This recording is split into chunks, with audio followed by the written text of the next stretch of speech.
Giulagway sa kapulisan sa Central Visayas nga ang problema sa illegal nga drugas, pagpatay ug ang kining pagpangawat adunay kalambigitan.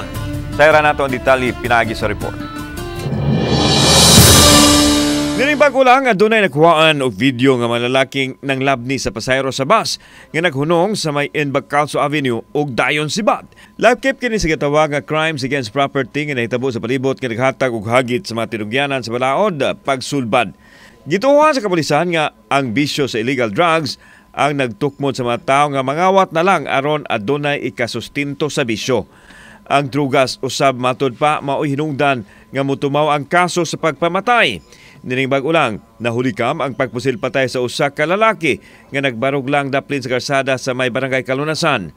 Usa sa motibong gitan-aw sa kapulisan ang atraso sa illegal nga drugas diin mag-unay na lang kuno ang mga drug personalities kung adunay mahitabo nga pagpanambling. Most of these suspects are actually using illegal drugs. Unya, kung wala nagalay sila kwarta para suporta sa ilang bisyo, then they will now resort to crimes against property para makapalit sila illegal drugs. Sumani Police Lieutenant Colonel Gerard A. Spilari ang spokesperson sa PRO7 nga gikan sa wang dapit ang illegal drugs nga nisulod sa rehiyon nga mao gipalihok usab sa mga remnants sa drug groups kaniadto ug doon na usay mga bag-ong drug players. Apan dako nga tabang sa operasyon sa kapulisan batok sa mga drugista ang pagpakiglambigit sa katawhan. Gani mao kini ang hinungdan usab sa pag-ubos sa krimen karon sa rehiyon.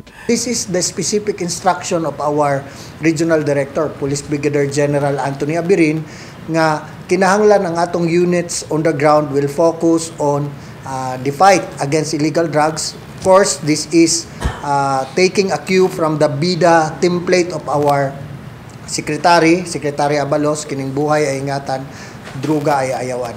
Kauban si Clover Lumayag, ako si Alan Domingo. Balitang Bisdak.